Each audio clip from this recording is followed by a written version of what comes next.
screen a little bit for you. So we're only mildly dusty here, not extremely.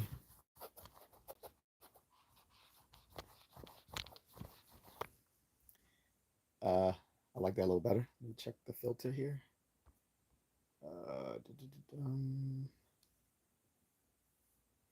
Yeah, good stuff. All right. So I want this to be as nerdy as possible. um, Yesterday was World Brain Day, but I had just wanted to do an update on my friend Micah and her financial situation, as well as talk about the hospitalization of her daughter, who's fighting to save her life in the hospital, according to Micah. And that took priority over World Brain Day, and I want to get to it today or tonight, and it's about to be over with. Hello, everyone in the coming into the chat room. Actually, that reminds me, while I'm saying hello to everyone in the chat room, let me fix my chat filter so that everyone's messages can come through on the screen for us to see. So you know, like I said, this is gonna be nerdy, and if some people aren't feeling it, that's cool. But yesterday was World Brain Day, so I thought we could just talk about that a little bit if anyone's interested in that. I actually posted something about that last night. Thank you for everyone who subscribed. If you haven't already subscribed, please do. It's free, and you can like and subscribe. You can like, share, and subscribe. It really helps me out a lot. My goal this year, so my goal last year was to get monetized. This year is to reach 10,000 subs. So I'm still almost 8,000 subs away. So if anyone would like to sub, that would help me out a lot. And you know, like I said, today I picked the topic which should have been yesterday for that very special day, which is World Brain Day. Um, so World Brain Day refers to like neuroscience, particularly. You have different types of neuroscience. You have cognitive neuroscience and behavioral neuroscience. Those are like the two big divisions. You also have clinical neuroscience, which for people who actually treat different neurobiological disorders. Um, then you also have, um, you know, cognitive psychology and psycholinguistics, things like that. So, you know, and also like philosophy of psychology, of course. So we can kind of talk about all those sort of things: neuroscience, cognitive science, um, psychology, uh, linguistics, philosophy of psychology, those sorts of things. Philosophy of mind, that is. Um, Sorry, I look a little rough. I do my little workouts.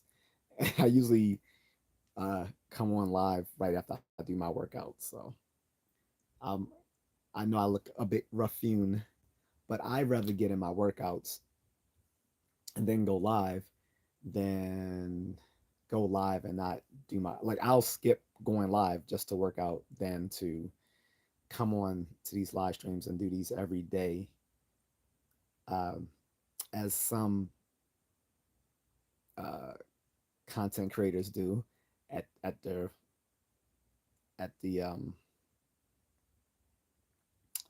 at the loss of their own personal health. I won't do that. I'm not going to sit up in the middle of the night drinking Red Bulls all night, cost to even rest in peace to Kevin Samuels, but I think he would still be with us today if he didn't overwork himself. A man 56 years old shouldn't have been working himself like that. And I definitely won't be talking to a bunch of ratchet women 2 o'clock in the morning, slamming Red Bulls just to get up early in the morning to do my other day job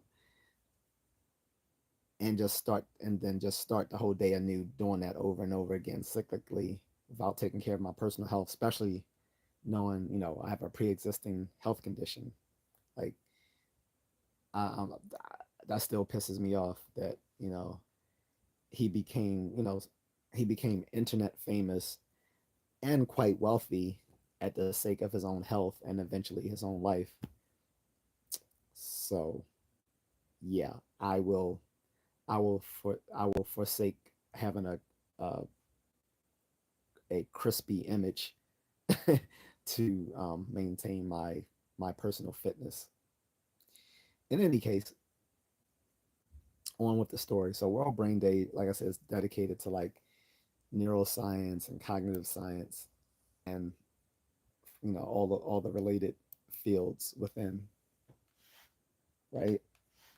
And I'll look it up so I can just give you guys a more precise info on that. So falls on July 22nd. Today's the 23rd. So like I said, it was yesterday. And again, nice to meet everyone in the chat room. So World Brain Day is celebrated annually on July 22nd. Um, and for I guess there's a theme every year. So the theme for this year in 2025 was to focus on brain health for all ages, aiming to raise awareness about brain health and neurological disorders. Um, this global initiative is led by the World Federation of Neurology and emphasizes the importance of brain health and the need for continued research and education. The day serves as a significant platform to advocate for better health care and education related to neurological conditions. So I think that's pretty apropos, um, especially as the month before in June is actually, Men's Mental Health Awareness Month. So it kind of segues nicely into World Brain Day in the preceding month in July, right? So a lot of things fall under these neurological disorders. So for instance, like the father of psychoanalytic theory and the therapeutic treatment thus born from it was made by Sigmund Freud, who was a neurologist. All those early psychiatrists started off professionally as neurologists before they branched off into practicing clinical psychiatry. Um, Likewise, the father of, I guess, the modern psychiatric of like, I guess, yeah, I guess you could call him like the father of modern psychiatry. I forgot his name, Emilio something.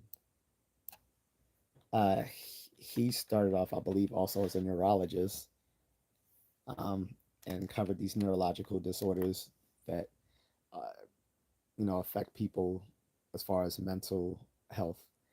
Um, for a lot of people, they do see psychiatric disorders as ultimately neurological, just unspecified neurological disorders,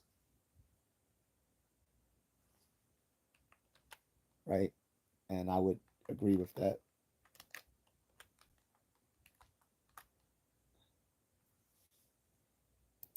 Uh, yeah. Oh, sorry. His name is Emil uh, Krepelin. I think that's how you would pronounce it. Emil Krepelin. So he's recognized as sort of like the father of modern psychiatry, as long as, along with the guy Philippe Pinel, which I know, I know him because um, the Pin, I think Pinel is also, some aspects of the brain have been named after Philippe Pinel. So Emil Kraepelin is recognized for his contributions to psychiatric genetics and psychopharmacology, significantly shaping modern psychiatric practices. That's why I'm kind of well acquainted with him. And Philippe Pinel was active in the in the late 1700s. He's credited with establishing psychiatry as a separate branch of medicine and promoting humane treatment for the mentally ill. So both figures kind of play crucially in the role of developing modern psychiatry. But I know I know Emil Kraepelin most of all between them. I know he's typically, I know Emil is typically called the father of modern psychiatry.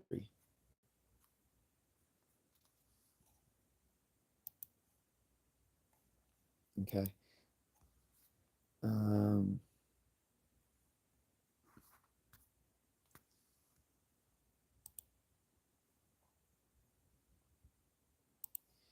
so so if people have questions or observations about you know aspects of the brain or psychiatry, I don't want this to be asking me like counseling questions. I'm not I'm not a counselor, so please spare me questions about your psychiatric um, instability. Okay, I'm not really here for that. All right, but I mean, like general questions, right? So about brain brain health, um, maybe brain disorders of whatever sort, including those that are psychiatric.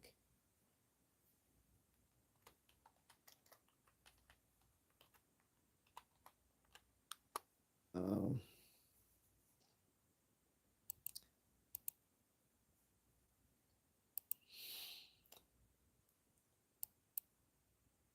but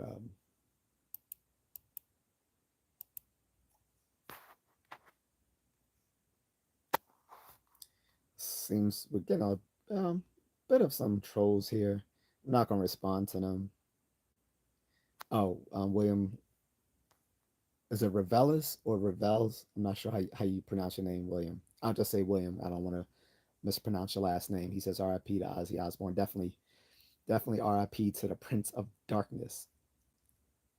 It's I know that's Kiss. Don't, but yeah, Ozzy did it too. I'm pretty sure Ozzy did that too. Yo, and then when you look at Ozzy, when he first I don't know when he first started his music career. I think at 19. Am I wrong? You guys can correct me. I like Ozzy Osbourne, but I'm not going to pretend like I'm a huge fan of his music from back in the day. But I when I saw like some little generative AI de-age him back to the age of like 19, I was like, oh yeah, he was getting chicks back then. I know that, definitely getting chicks, right?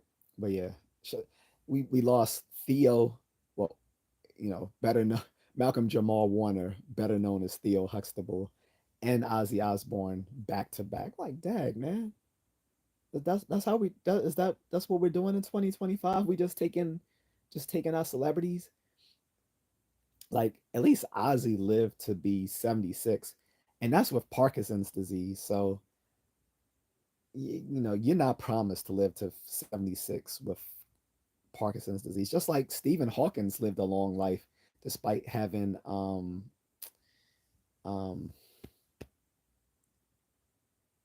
I don't he he didn't have Parkinson's disease. I was about to say Lou Gehrig's disease, but I don't. Did he have Did he have ALS? I think Stephen Hawkins had ALS, but I remember from his books because I read A Brief History in Time, and then he did a sequel to A Brief History in Time, saying I think it was called um, History Within a Nutshell or something like that. So that was the sequel. But in his first book, or I don't remember which one it was, but in one of the books he said that when he was first diagnosed with, I think, ALS, I think that's what he had, which stands for amyotrophic amyotrophic lateral syndrome, I think. Um, in any case, the initial prognosis from his doctor was just a few years, and I think because of that, that motivated him to put out so much literature. And despite his initial prognosis, he lived like 40 more, what, 30, 40 more years after that initial prognosis, where he was supposedly was only going to live for a few years. So that was outstanding. I mean, I wish we could have had Stephen longer. He was a brilliant mind, literally. um, but again, like with him, um, Ozzy Osbourne was diagnosed with Parkinson's disease, I think like 20 plus years ago. So, you know, luckily we had him to the age of 76. Um, However, Malcolm Jamal Warner died at the age of 54. And, you know, my friend said he had just saw him last year. The guy was pretty healthy. Like, he was out in Costa Rica, and unfortunately, he died due to a freak accident. Like, he was in the beach of Costa Rica, and the rip current took him, kind of tore him out to sea, and he drowned. And that can happen in some seas, because some people are saying, well, why wasn't there a lifeguard? I'm like, dude, this is Costa Rica. Like, I, I'm not talking trash about Costa Rica, but I don't expect there to be like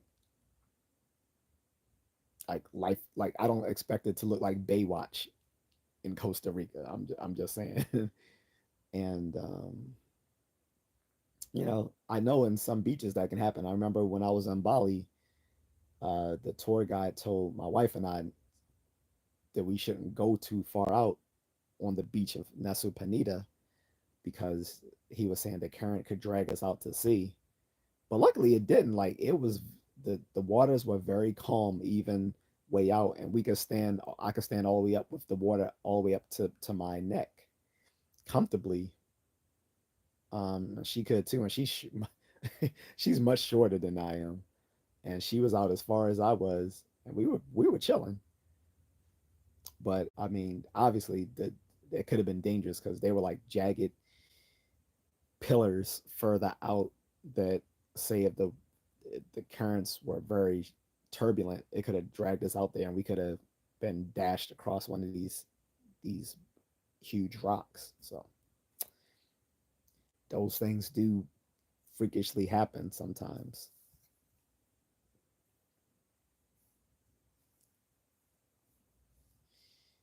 Um, but yeah, rest in peace to both of those guys. Anyway,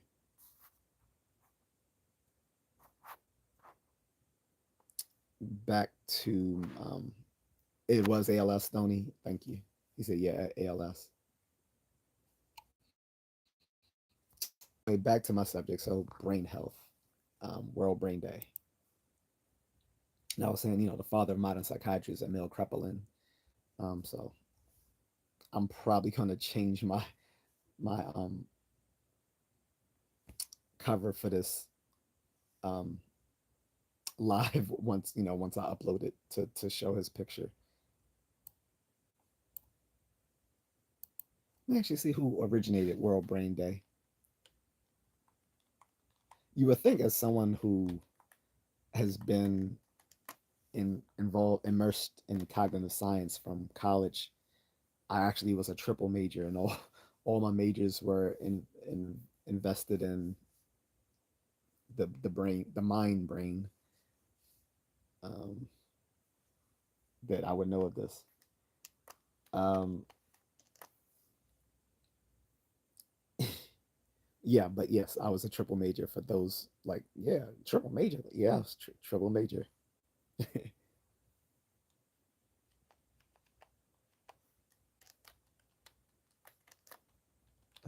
World Brain Day. Oh, and by the way, shout out to everyone that helped me with my donations to my friend in the Philippines, Micah. We did reach the payout limit that I needed to send her those payments. So I haven't received a check from YouTube because it takes them a few days to process it. But we did make the payout limit yesterday as I predicted. And I will be sending that money out to her to help her in her financial situation as well as with her daughter's medical crisis. And I will bring her back on the live stream so she can let you guys know that she received her payment. Okay. So no wonder I haven't heard of World Brain Day because this is a new phenomenon. It says World Brain Day was established on July 22nd, 2014 by the World Federation of Neurology to raise awareness about brain health and neurological disorders. That's why I didn't know about it because I was like, yeah, I majored in three different cognitive science majors. So you would think I would have heard of it back then, and I didn't. So that's why I hadn't. Um, because like I've been out of I've been out of undergrad since 2000. Well, I finished undergrad in 2004, but I was still in it until 2006 because I was still working on my third major, and I decided not to get the degree for that. I just majored. I did the major, but I didn't complete the degree for it. I just completed it for my first two majors. I got the first two degrees. Then the third one, I was like, I might just do a minor in this instead. But in any case, I would have heard of World Brain Day back then. Even once I went on to briefly to grad school, which I didn't complete, I should have heard about World Brain Day, which actually was around 2014, interestingly enough. But anyway, to give more background to it, and if someone wants to donate money, again, you can do it through the super chat here on your screen. You can donate through the super chat if you want to contribute to my channel or to help me with my friend overseas. You can do it through super chat here. You'll see it on your screen. There's three different supers you can do. There's the super chat, there's the super sticker, and there are the what's called the gems. The difference is the super chat will highlight whatever message you leave on in the chat room for everyone to see. The super sticker is just that it will be a sticker for everyone to see plastered in the chat room, and the gems um, gives sort of like a GIF, like a animated GIF image for everyone to see. And for people who watch the video, um, once it's already uploaded, um, so like pre-recorded videos and previous live streams, they can send what's called a super thanks, and it's all going to be on your screen. Uh, or you can just simply send me a cash app at dollar sign just a contrarian, all one word, and the link for that is in my description.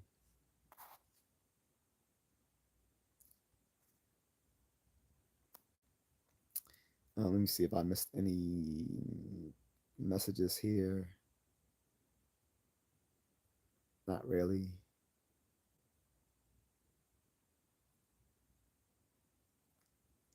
Um, but thanks for the compliments as well to everyone who left compliments in the chat room.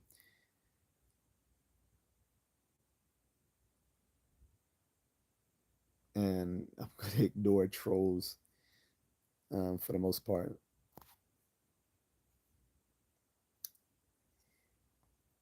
So, any case, guys, willing to take comments from the chat room that are pertinent to World Brain Day. So again, to give more background to World Brain Day, World Brain Day is celebrated annually on July 22nd. The date was chosen to honor the founding of the World Federation of Neurology in 1957 and the adoption of its first constitution. Um, and so the World um, Federation of Neurology is a prominent organization dedicated to promoting neurology and brain health research globally. Okay. Um, and I'm going to read a little info for you guys on here, since again this is a novel um, thing for me as well, to be honest. So I'm always going to be honest with you guys. Um, so the establishment of it is this: the initiative for World Brain Day was proposed by the Public Awareness and Advocacy Committee of the WFN, which is World. I'm just going to refer to as the World Federation of Neurology as WFN for short. Okay. So it was proposed by the Public Awareness and Advocacy Committee of the WFN during a meeting in September 2013. The proposal was well received, and in February 2014, it was officially endorsed as an annual event. The primary goal day of this day is to increase public awareness and advocacy related to brain health, encouraging proactive measures for maintaining cognitive well-being. And so the significance of that is that World Brain Day serves as a platform to educate the public about various brain related conditions, promote early detection, and encourage healthy practices that support brain health.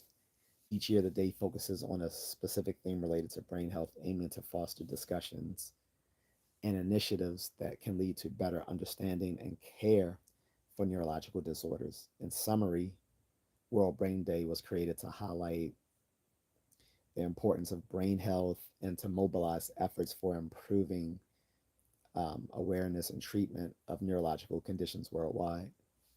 And this might be apropos to people who are maybe, especially a lot of people on here on these social media platforms that are neurodivergent, I should say, or suffering from mental dysfunction, people who have maybe suffer from substance abuse disorders or other sort of behavioral problems. Because most people who are come to these live streams after midnight are large candidates for these problems. A lot of them staying up all night drinking soda and energy drinks because they have behavioral issues. Um, some of them have clinical levels of mental dysfunction, and others are quite neurodivergent, and you can see it from the comments that they leave in the chat room. You can look at the comments in the chat room and tell when some people are don't have good brain health. I'll put it that way, put it nicely. Okay. Um, and like I said, I come to it from the interest of someone who's always been involved, like interested in cognitive science. Like when I started college, well, when I first started college when I was 17, originally I wanted to do major in business administration because I wanted to run my own martial arts um, gym. And then I looked at the um, occupational um, Outlook handbook and saw that martial arts instructors didn't make much money, but work tediously long hours. And I'm like, yeah, that's not worth it. I'm just going to keep my martial arts as a hobby. I'll just be a martial arts enthusiast as opposed to making it a full time job. And I am a martial arts coach, so I do teach on the side, but I decided I don't want to I don't want the burden of owning my own gym nor teaching classes. Like instead, I'll just teach individuals. So that's what I did. Then I decided I wanted to do something more academic. So I switched and and which is good because no, excuse me, business administration is just a bullshit major anyway. Some people might say the same for what I chose with psychology. It's like, oh, that's a bullshit major too. And I mean, yes and no. Psychology isn't a bullshit major. The problem is a lot of people go into it with unrealistic standards. There's the bad thing about science majors and STEM more generally is that just because you're a science major doesn't mean that your degree is marketable. Most science majors aren't marketable because the only thing you can do with a science degree is either be a research assistant or a teacher. And even with a research assistant, often they're going to go for the person with the master's over someone with just the bachelor's. Okay. Um, so I don't even think psychology is the worst, is the, even though, often people pick on psychology as being a bullshit major. I actually think biology is a worse major. I think it's the most useless of, like, psychology isn't usually considered a STEM degree, but it is a science degree. However, biology is considered a STEM degree, and by all accounts, it is the most useless STEM degree that anyone could do is biology. And I'm not talking about specific types of biology majors. Like, there are certain biology majors that are very useful, like biochemistry and biochemistry, molecular biology,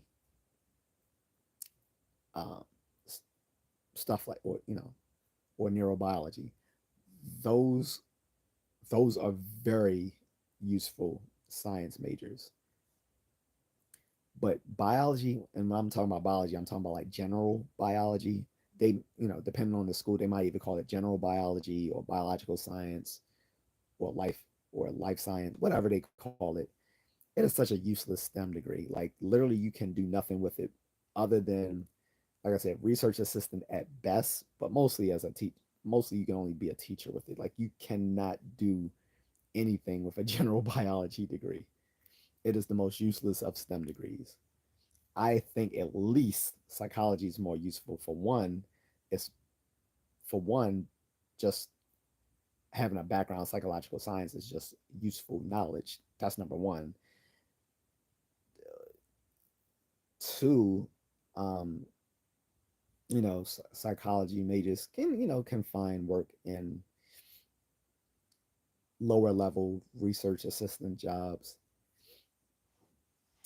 um, as well as teaching and some other things. But yeah, like all science majors, it's going to be very limited what you can do with any science degree on the bachelor's level, except for, like, I would say the exceptions are physics.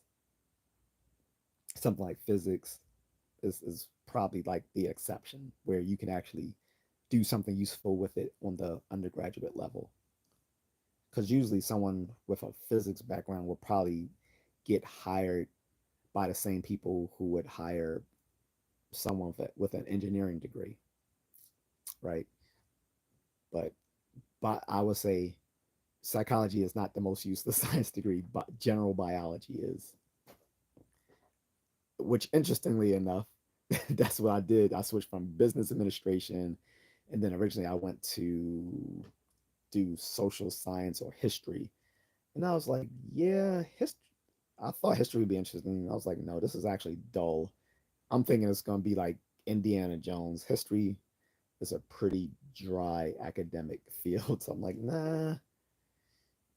So I twisted it to social science. I went from history to social science.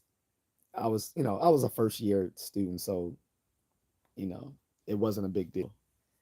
Um, but then I was like, you know what? No, I like more the sciencey aspects of social science. So then I was looking at, you know,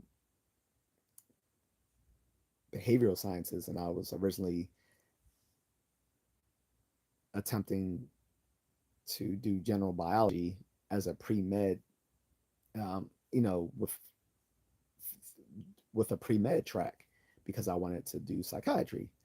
But I was like, hmm, I changed from general biology pre-med to just psychology because um, you know, for a class I had to do, um, we had to shadow a person in the profession that we wanted to pursue. So originally, I wanted to shadow a psychiatrist, and unfortunately, she wasn't available for the time slot for that semester that I was taking the class. So I got to actually shadow a clinical psychologist, and I was much more impressed with the fact that you know you're you're dealing all with psychology. It's not you're unlike psychiatry where you first have to become a physician and then you have to get into a residency for psychiatry. So that's your specialization. Whereas in as a clinical psychologist, that is your whole spiel is psychology. So I was like, that's more interesting. So that's what led me into psychology. Although I changed my mind, not about the major, but the fact that I know I was no longer interested in pursuing becoming a clinical psychologist, but I wanted to instead be a scientific psychologist, not a clinical one. So, and then that evolved more, but we can get into that later. The point is, um, from the very from like the beginning of my undergraduate, I was interested in something dealing with the brain and the mind. And like I said, I called it the mind brain because many people within cognitive science have recognized that the mind um, we accept the mind brain identity thesis, which is basically that the mind and the brain are the same thing. They're just two. You're just talking about the same thing on two different levels of explanation. One is you talking about it on a functional level. The other you're talking about it on an implementation level. Or to put it another way, the mind is simply what the brain does.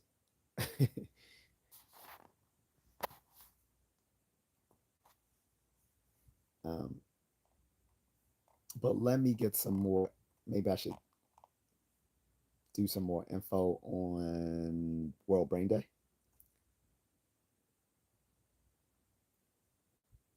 Um, yeah. Now I'm gonna get some water. Drink water. Hey Agatha, I'm surprised you up so late. Oh, so I did reach my payout limit, Agatha. So now I just have to wait for YouTube to deposit the money. But I did reach the payout yesterday. So thank you to you as well again. And my friend, I don't think she's watching right now, but she sent, like I said, she sent me um a little donation yesterday just so I can make it across the payout limit. And so as soon as I as soon as I get the deposit, I'm instantly sending going to send that money to Micah through the app called Sendwave. So guys, if you want to send money internationally to people and not have to pay a fee like you do with MoneyGram or Western Union, use Sendwave. It's a great app. Another good one is Remitly, but I think Sendwave is even better than Remitly. Both of them, I think you can send money to people overseas without any fees, and they will always give you the daily um, the daily um, the daily rate for that currency. So whatever that rate is for the currency that day, they will give it to you. Like you don't have to worry about that. So say, for instance, in the Philippines, that $1 equals like 49 pesos. That's what you'll be able to transfer your value in for that money that day. Whatever that $30 is worth, over there that day. It will send it. Yeah, it's an app you need to download. Agatha, she says an app need to download. It's called Sendwave. It's all one word. It's a but like I said, it's a great app to use to send to family and friends overseas. And the great, like I said, the great thing about it is they don't charge transaction fees.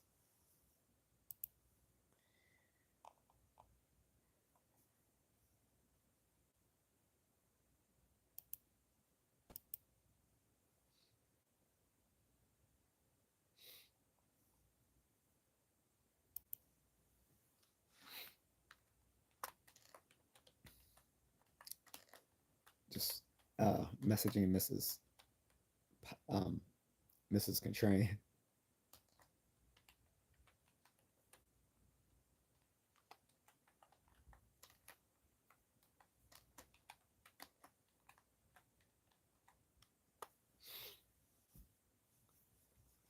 Um, she said, "Okay, I'll try." Do you have friends overseas currently?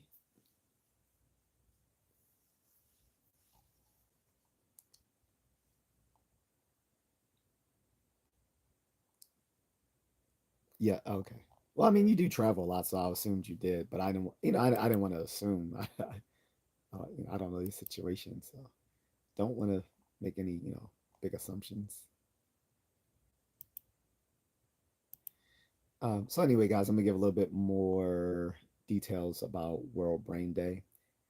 This comes from a story from Maya Singh. I think this is on the MSN website, on the MSN platform. And so I know I'm gonna repeat myself, but that's fine because there's people jumping, they come in and out of the chat room. Pause. So World Brain Day, observed every day on July 22nd, is dedicated to raising global awareness about brain health and promoting preventative strategies to protect brain function across all ages. The day emphasizes the importance of maintaining cognitive well being, preventing neurological disorders, and empowering individuals to make lifestyle changes that support a healthy brain. It serves as a reminder that brain health is vital for overall wellness, productivity, and quality of life. I mean, duh. So the World Brain Day is observed on July 22nd each year, and the 2025 theme focuses on brain health for all ages, and hopes that individuals will have access to prompt stroke treatment and head injury care at government medical colleges located closer to their home districts. So I didn't know that.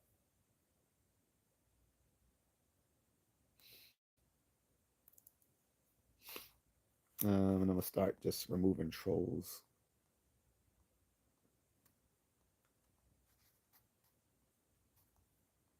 Because like I said, World Brain Day should be important to all these little mentally dysfunctional people that come on these live streams late at night because most of you have behavioral problems, or you wouldn't be up this late talk like trolling people. It's like obviously you're kind of fucked up,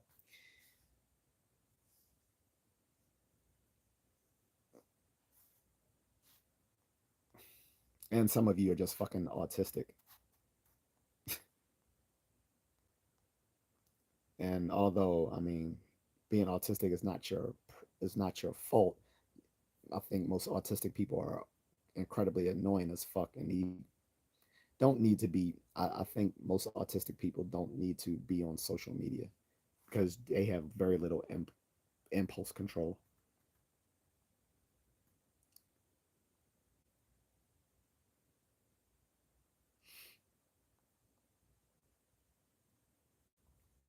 Dun, dun, dun. Let's see. Mm,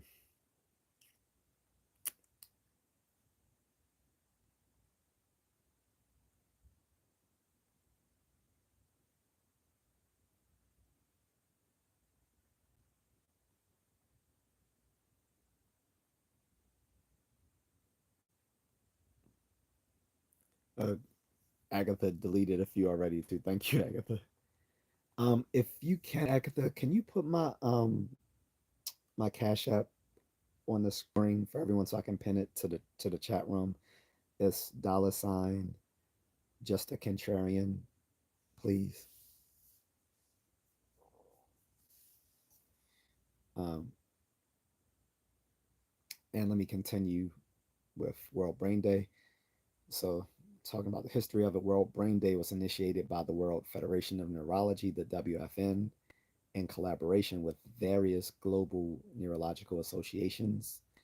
The aim was to spotlight neurological conditions and encourage early interventions. Thank you. Let me pin that message. So, guys, that's my Cash App handle if anyone wants to contribute to me. Thank you in advance.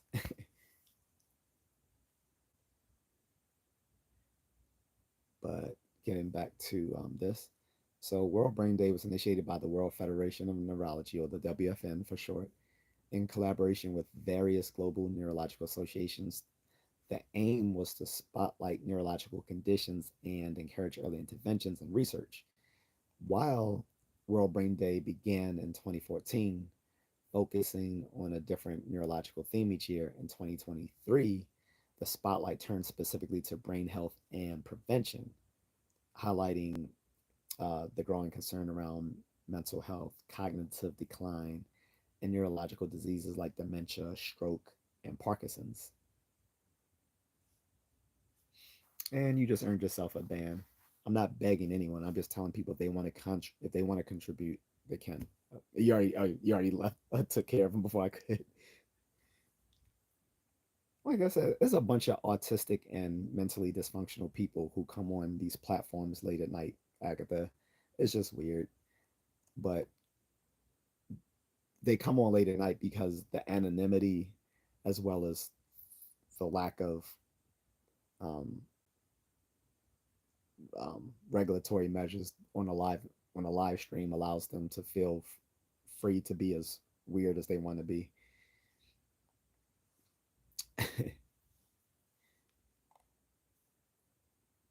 So the significance of World Brain Day. So World Brain Health Day plays a critical role in spreading awareness about the factors that affect brain health, including lifestyle habits, mental well-being, chronic diseases, and even societal issues like stigma around mental illness. It promotes early diagnosis, brain friendly habits, and equitable healthcare access. And so they actually give some tips on maintaining brain health. And most of these I already recommend to people on my live stream daily. So it says changes to make today for better brain health. Number one, prioritize quality sleep. And that's what a lot of these assholes that come onto these live streams late at night don't do. I think they stay up all night and then they sleep during the day because they're losers. And I'm just going to be blunt. Like anyone staying up all see, the difference is I get paid to do this and I work during the day as well as work out. So meanwhile, these other people are just a bunch of losers. They're incels that are a bunch of chin beard mouth breathers living in their mother's basement talking shit online because you're not mentally well. And for you guys, you need to listen closely to what leads to better brain health because most of you need this very badly. So, number one, prioritize quality sleep.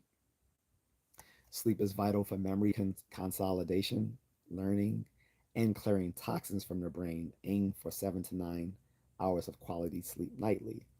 Create a bedtime routine. Avoid screens an hour before bed and maintain a cool, dark environment for optimal rest. Two, exercise regularly. Yes, definitely. Physical activity boosts blood flow to the brain, enhances memory, and reduces the risk of cognitive decline. Activities like brisk walking, swimming, yoga, or strength training can help stimulate brain derived neurotrophic factor, BDNF, which supports neuron health. I'm also going to mention jogging or running is is is a part of that. Cardio goes a long way in good brain health, but they're talking about for people who obviously aren't already um, people who exercise. But start jogging, really. You can start with brisk walking and bring up the tempo to jogging. Number three, eat a brain healthy diet. Incorporate root foods rich in omega 3 fatty acids like walnuts and fatty fish, antioxidants like berries, dark chocolate, and anti inflammatory ingredients like turmeric, leafy greens. A Mediterranean style diet is known to support cognitive function and reduce dementia risk. Number four, stay mentally active. Challenge your brain with puzzles, reading, learning new skills, or playing strategy games. Lifelong learning builds cognitive reserve, which helps the brain compensate for age related changes and delays with cognitive decline. So basically, do new things. Number five, reduce chronic stress. That's a hard one, right? That's a hard one for some of us. So, long term stress can impair memory, decision making, and brain structure. Incorporate stress reduction techniques like mindfulness, meditation, deep breathing, or hobbies to calm the nervous system and promote emotional resilience. This is why I emphasize jogging and running. It does both that. It gives you both, it allows you both to exercise regularly and to reduce chronic stress in one super activity. Often it's said you can call running moving meditation, especially when you're doing it, without listening to like music. Like now, I love listening to music while I run, but usually I do that like say I've been training off and on for like almost 2 years now without music. I'll still use music sometimes, but most days I won't. And it's like moving meditation. It helps you become more mentally resilient, and it gives you that sort of mindfulness that you get through meditation and deep breathing. Okay, so that's why I say knock out two things in one with jogging and running. Number six, stay socially connected, which is why some of you need to get offline. Some of you need to stop coming to these social media platforms, coming to live streams, and just trolling people. You need to touch. You need to touch grass. Like you need literally, you need to go outside and touch grass. Get out of the house. Actually talk to people in real life. Pe- and I don't mean just the people who are making your, you know, who are making your cheeseburger. Because some of you mouth breathers, the only time you go outside is to get food because you're socially awkward. Go outside and touch grass. Talk with other people. Make conversations. So, and this is exactly what it's saying: engage in meaningful conversations and nurturing relationships stimulate the brain and helps guard against depression and loneliness, which are linked to cognitive decline. Join a club, call a friend, or volunteer. Connection matters. Okay. Seven, I definitely recommend this. Limit alcohol and avoid smoking. Excessive alcohol and tobacco can accelerate brain aging and impair memory and coordination. Cutting back or quitting altogether. Like I'm a teetotaler. I don't drink or smoke whatsoever. The only thing I consume that's bad for me is coffee, and coffee's not actually bad for you. But that's a subject for another day. Um, so this will support long term brain vitality and reduce the risk of stroke or other neurodegenerative conditions. Eight, hydrate your brain. The brain is about 75% water, and even mild dehydration can affect focus, memory, and mood. Aim for 7 to 8 glasses of water a day and limit sugary or caffeinated beverages that can cause energy crashes and impair cognition. follow these tips today for better brain health. There you go. So don't say I didn't help you.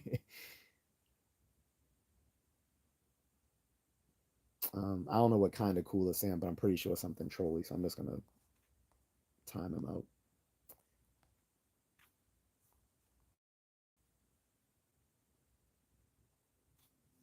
Rain says avoid my favorite drug, sugar.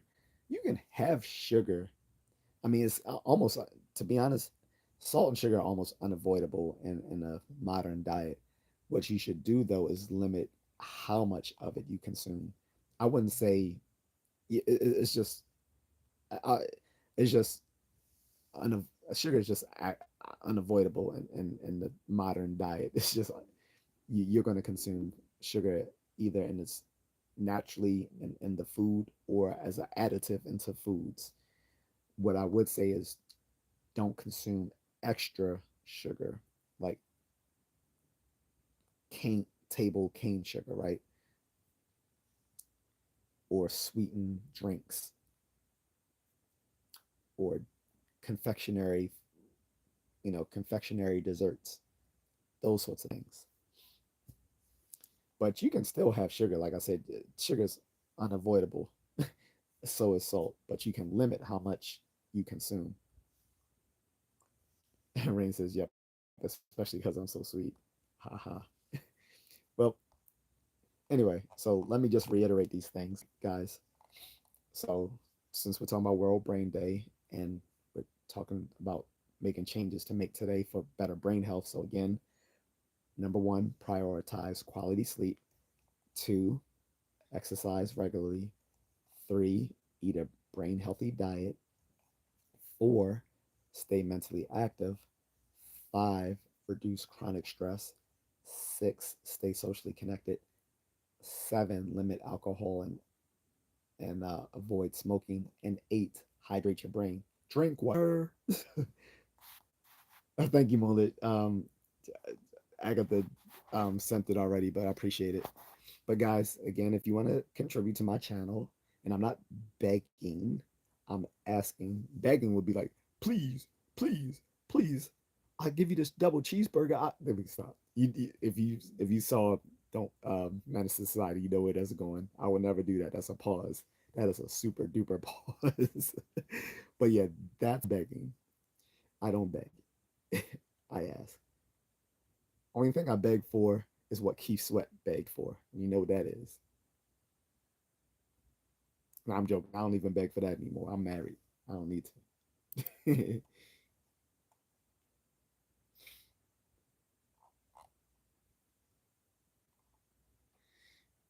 So, Menace Society. Mm-mm-mm. According to some accounts in Menace Society, Old Dog was gonna, but never mind. I ain't gonna even go there. Moonlit says, "Tell us the please tell us the best brain healthy diet." Oh, you just literally missed it. But yeah, I'll repeat that. So for eat a brain healthy diet, incorporate foods rich in omega-3 fatty acids like walnuts and fatty fish, antioxidants like berries and dark chocolate, and anti-inflammatory ingredients like turmeric and leafy greens. Um, the health, um, the healthiest diet um, to support cognitive function and reduce dementia is a Mediterranean style diet. So Mediterranean style food. Notice in Mediterranean style food, there's not huge portions of meat. The meat is served more as a side instead of as the main dish in a Mediterranean food.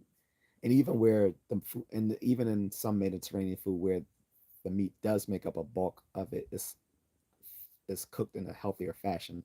Like when you're thinking about like shawarma, right? So if you look into a shortcut for like a healthy diet, the Mediterranean style diet. Agnes says, "Hey Moonlit, you were missing in action. LOL. How are you?" That Moonlit, yeah. From now on, we should call Moonlit Braddock. If you guys ever saw Missing in Action, Chuck Norris' character name was Braddock.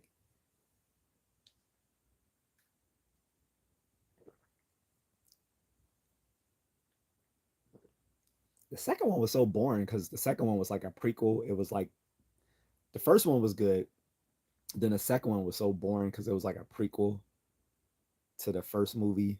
Then it was part three, which came out in like what was it, 88, 89, and that was like more, that was like the most action packed of all three movies. I think the third one was called Missing in Action 3, Braddock in Action, or something like that. Then if that wasn't enough, he also did movies on Delta Force. That's how I first knew about Delta Force, was way back as a kid because of the Chuck Norris movies. Although what he did in that movie has absolutely nothing to do with what Delta Force actually does. They don't have motorcycles with rocket launchers on them, unfortunately. But that's just like, when I watch Rambo and he's a Green Beret, and I thought they were actually like bow and arrows with with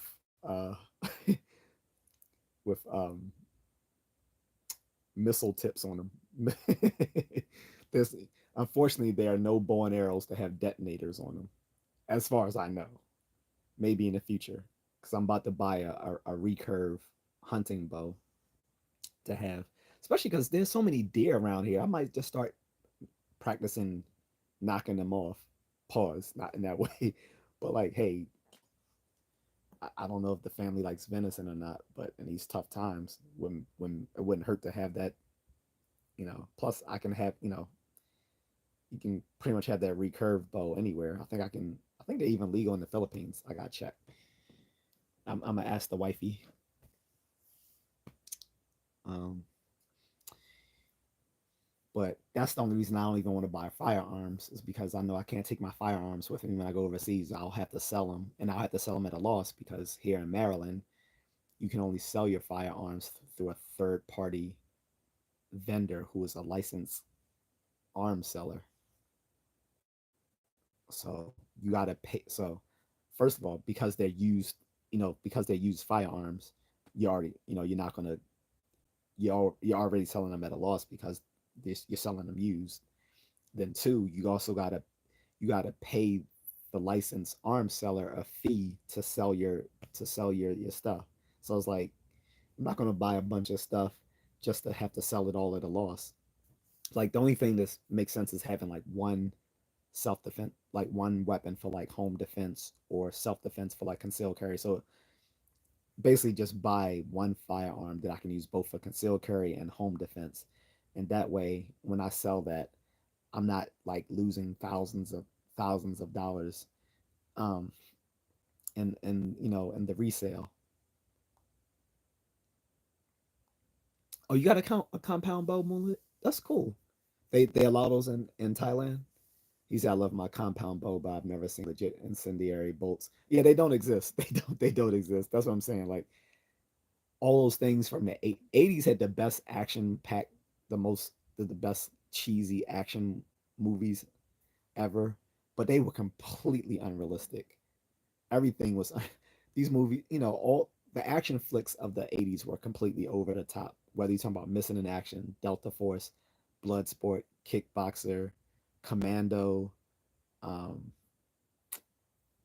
Rambo, all these action flick, Die Hard. Obviously, I have Die Hard, the DVD right here in my room, um, and I'm about to order Bloodsport and Kickboxer. But yeah, all those 80s action flicks were completely over the top. But we knew they were cheesy back then. They were great.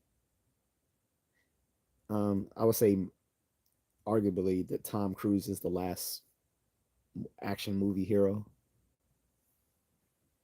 I think after he makes Top Gun 3, that's probably going to be it for him.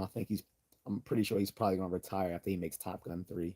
He might still make movies, but I don't think he's going to make any more like big budget action flicks because he's already concluded um, Mission Impossible this summer with the last film, the seventh film in the franchise, and Top Gun 3 is going to be the end of Top Gun. So I think after Top Gun 3 comes out, that's gonna be his his last film, or I would say that's probably gonna be his last action film. However, you never know. They might try to bring him into the MCU. because remember there was rumors years ago that he was supposed to replace Robert Downey Jr. as Iron Man in the multiverse, but that never happened. But who knows? Maybe he'll come into Secret War, and we won't, and it's a big secret. Who knows? Just like how they in Deadpool and Wolverine, they brought in Henry Cavill from Superman to play Wolverine in the alternate universe, and everyone was like, "Yo, that's cool."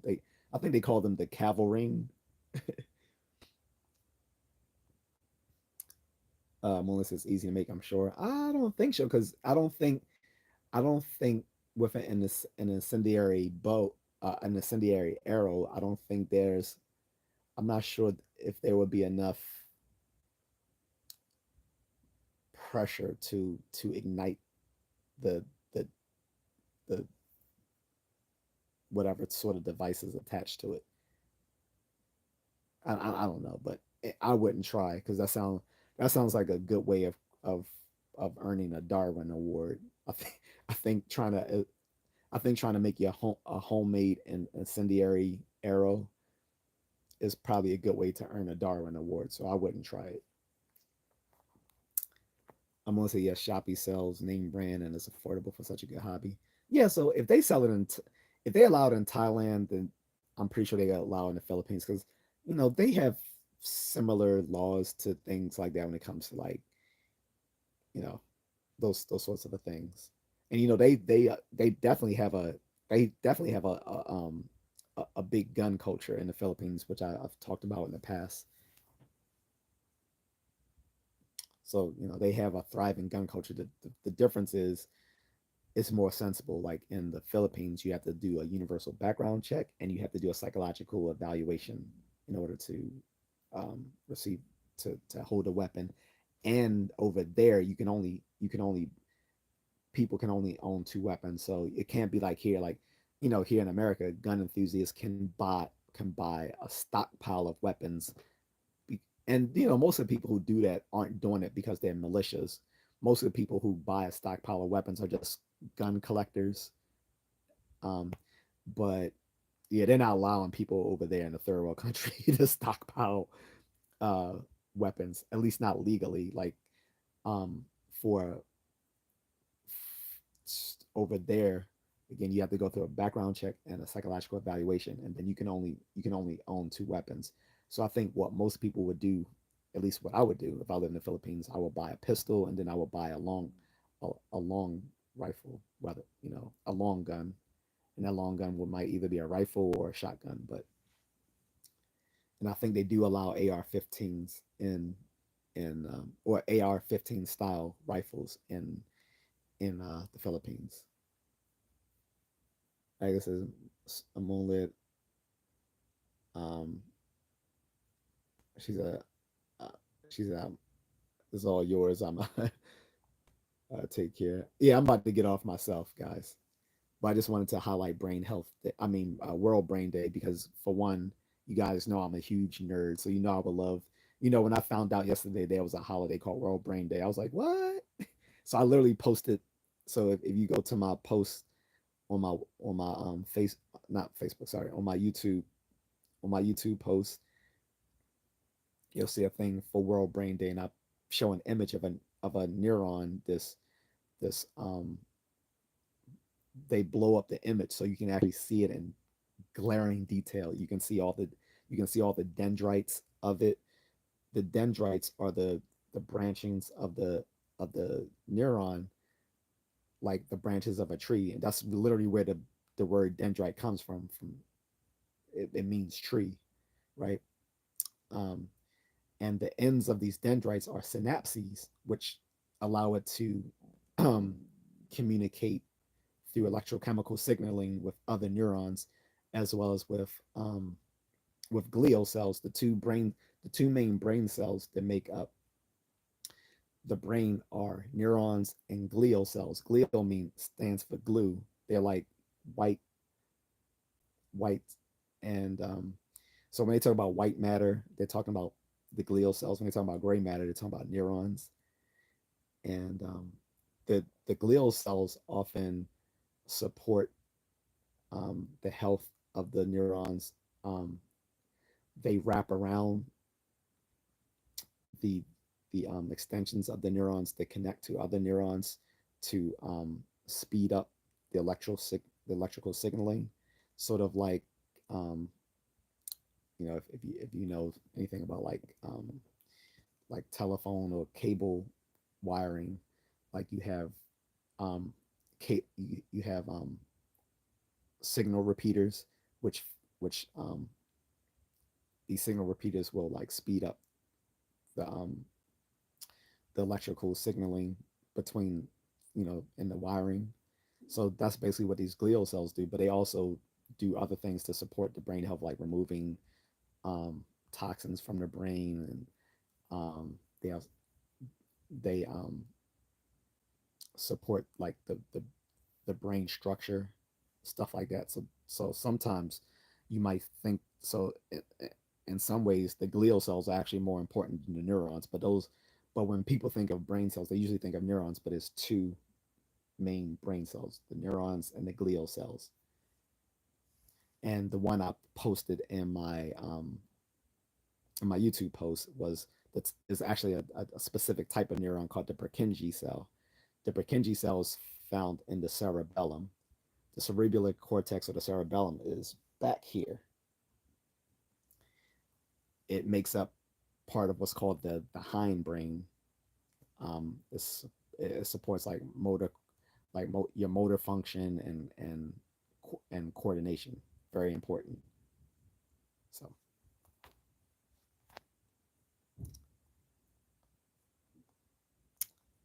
um, putting that degree to work. So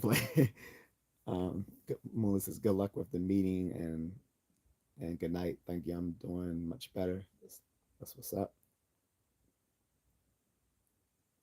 Oh yeah, because I'm sorry, Agnes. She said, "Yeah, good night. I'll have to go all because now I have an early meeting in the morning." No problem. I'm surprised you were up this late, actually, Agatha. So have a great night and thank you again. She said, "Great to know. Thank you." The more you know, I need the little rainbow that goes across like that. Like the more you know from NBC. Melissa says, "Well, before you get off, pause. Does male menopause count as mental health and andro- andronopause or whatever it's called, asking for a friend?" I'm not sure. I'm not even sure if that's a real thing. I think that's so. What is true is that men do have hormonal cycles. That is true, but there's no actual male menopause. That's not exactly true. They, men do have hormonal cycles, but I will have to look in that further before I give you some incorrect information on that.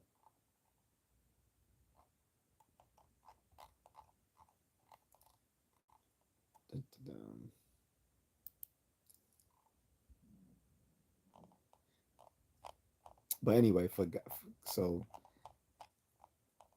um, like I said, guys, make sure you get enough sleep, make sure you exercise, make sure you eat healthy. And if you're looking for a specific diet, the Mediterranean style diet is probably the best for supporting cognitive function and reducing dementia, which is important because I know a lot of family members that suffer dementia in the elder age. My grandmother did, my grandfather did on my father's side. Um, I know of other people have suffered dementia.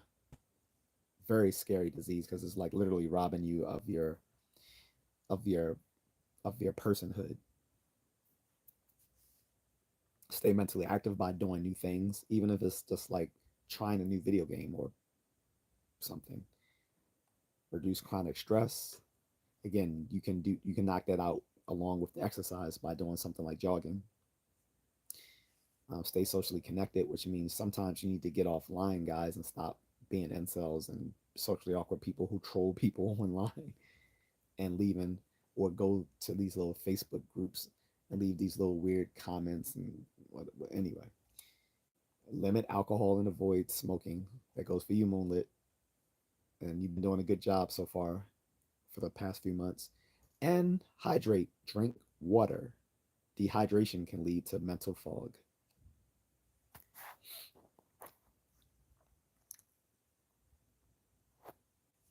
Agnes says, "Thank you, Moonlit."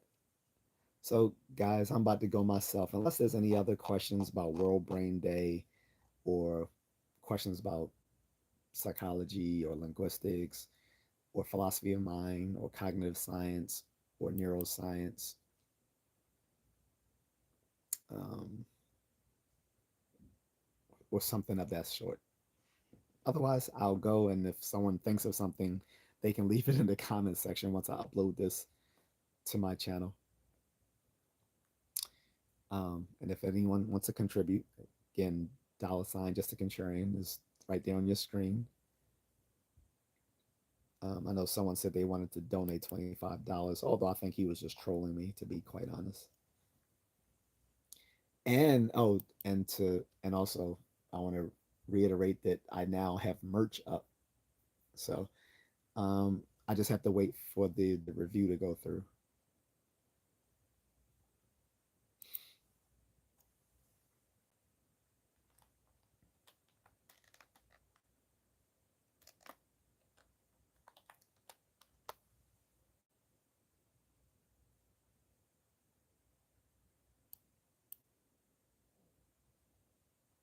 Yeah, I think that's not a bad thing, Moonlight. I think K Pato just means what's up. I thought it was something. Yeah, I thought it was something bad too, because I was just about I was looking it up as I saw it, and I was about to roast him, but it just means what's up. Although I've never heard anyone say que pedo. I hear like que pasa or que pasó. I've never, no. But I think it's probably dialectic. Like it's just like English, you got a lot of different dialectical differences in English. That might be just a dialectical difference in Spanish. Because I mean, most of the Latinos I know are Salvadoran. Although I mean, I've literally met when I lived in the DC suburbs. Literally every Latino from the entire Hispanic diaspora lived in the DC suburbs. And I'm not even talking about the whole DC suburbs, just right there in my community in Silver Spring, like right there in my little community of Oakview. And there was a little community in Silver Spring I lived in called Oakview, and like literally every Latino was there. Like there was a Guatemalan girl I had a crush on. There was another girl, Christina, who was our best friend, who I also had a crush on. I don't know what she was. I think she was Salvadoran because the majority of people were Salvadoran. Another guy and his brother were Mexican. Another this other chick, she was Puerto Rican. Other folks, they were mixed Salvadoran and Panamanian. Another chick, she was Dominican. Um, Other chick, she was um, mixed black and I think she was mixed black and Puerto Rican, or something like that. Um,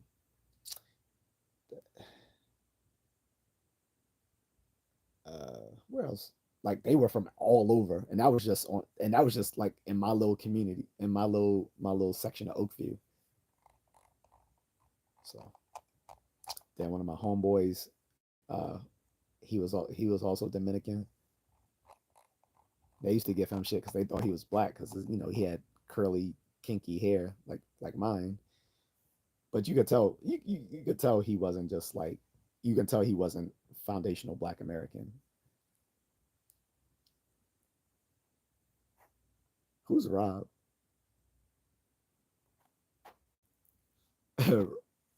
Yeah, Rob, you're an incel, and you're probably an autistic moron who needs to take care of your brain health as well because I've never been knocked out in my life, and trust me, if I did, I would have got paid for it. I don't fight for free.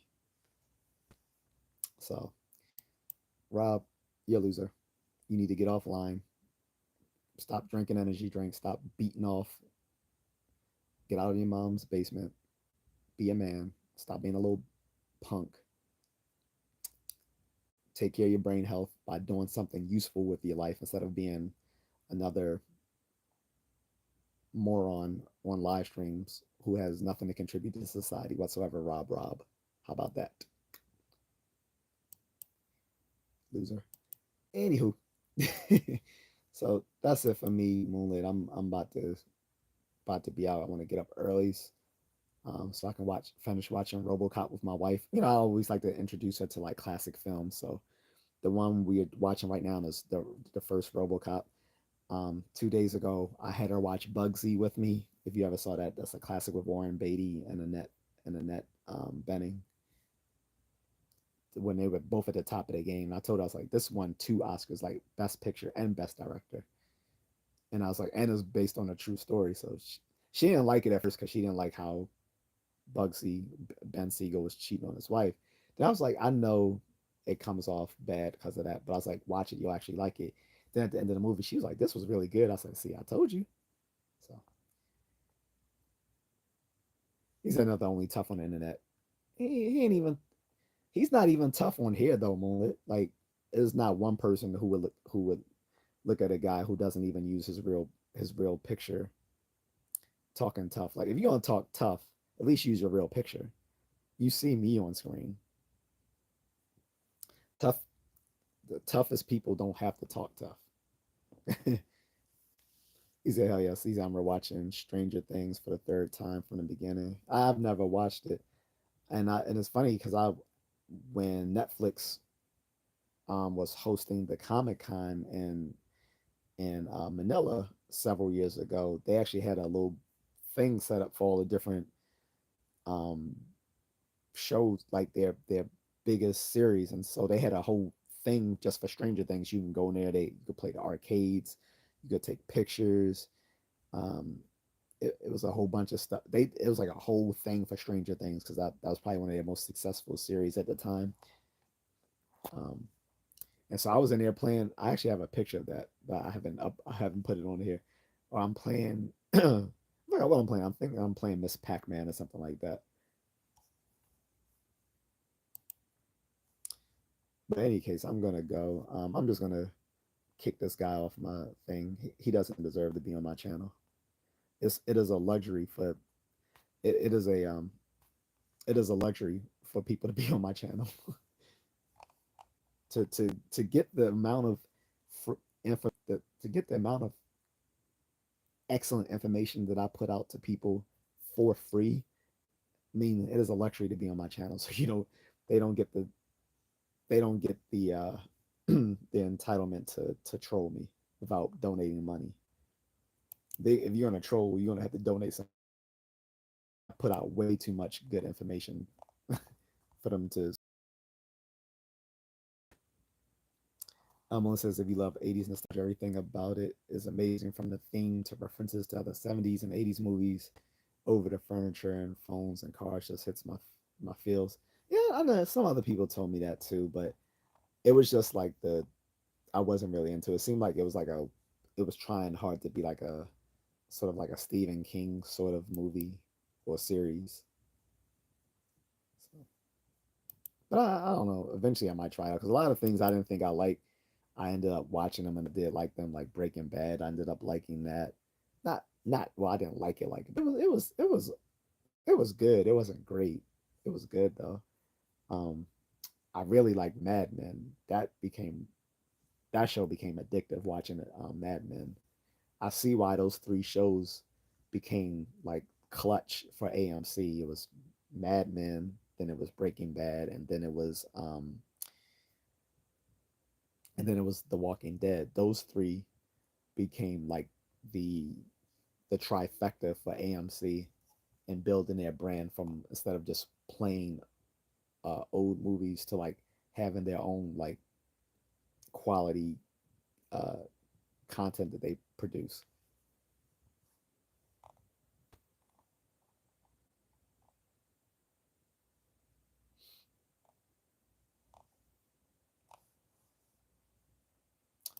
But on that note, I'm gonna go. Like I said, unless anyone else has any questions about either brain health, cognitive science, neuroscience, philosophy of mind, linguistics, psychology, or something related to that.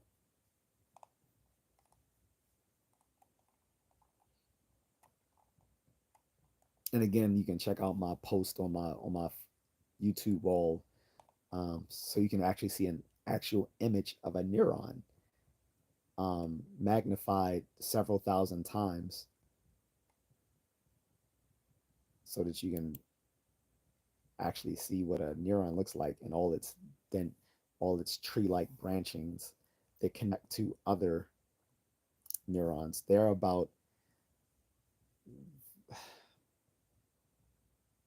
100 there are 100 billion neurons in the brain, although some of them get cooled off after, in childhood, through the what's called neural pruning. During your childhood, there is a neural pruning, um,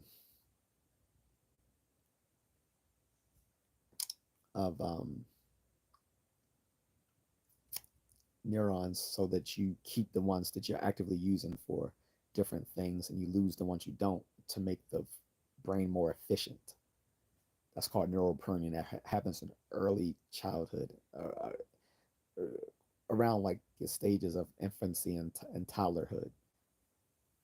You go through the stages of, you go through that stage of neural pruning where some of the less useful brain cells die off. But there are 100 billion neurons in the human brain. So when you wonder why the brain is still able to do stuff that not even the most advanced computers can do, that's why it's sort of due to its complexity and its functionality. And then, um,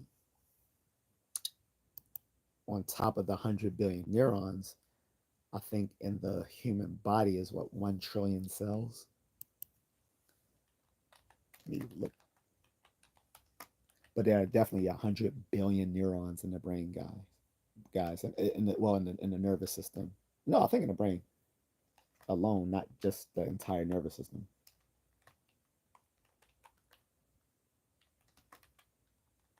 But let me fact check myself, because I like being pedantic, which just means that I like making sure I make factual statements that my statements are true. Yep. So yeah, the number of neurons in the human brain is commonly cited as approximately 100 billion. However, recent research, particularly from the Susanna Herculano Huzel, has estimated that there are about 86 billion neurons in the brain. Using more precise counting methods, this discrepancy highlights the challenges in accurately counting neurons due to their dense and intertwined nature, which again, there's about 100 billion neurons, but you lose some of them again in your early childhood due to neural pruning. But out of those 100, out of those 100 billion neurons, there are 100 trillion synaptic connections between them. This is more than the stars in the sky. So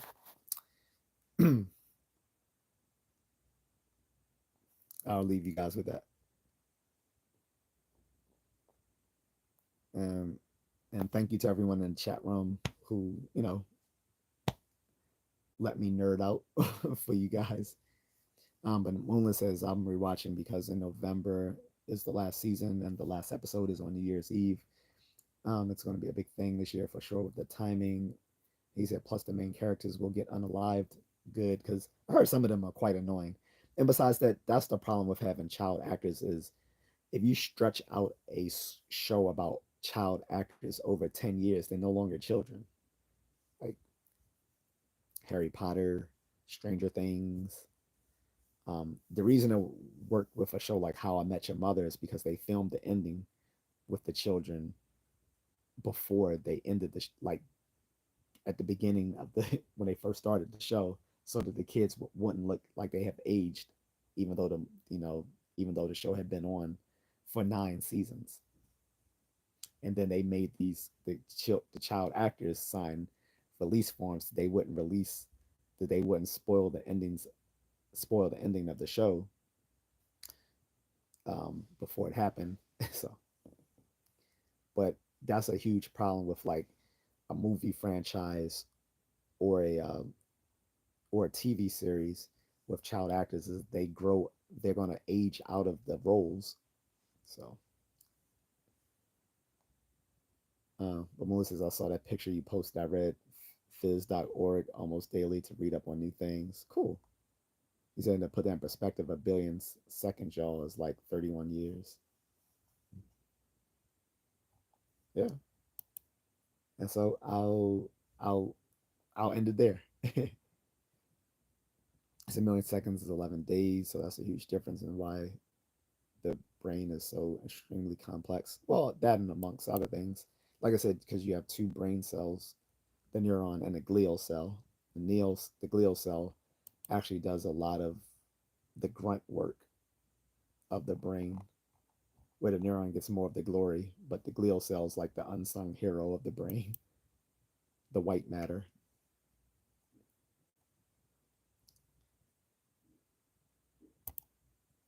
But anyway, all right, guys, I'm out. Have a good night or a good day where you are. Take care, Moonlit. Have a good one. All right.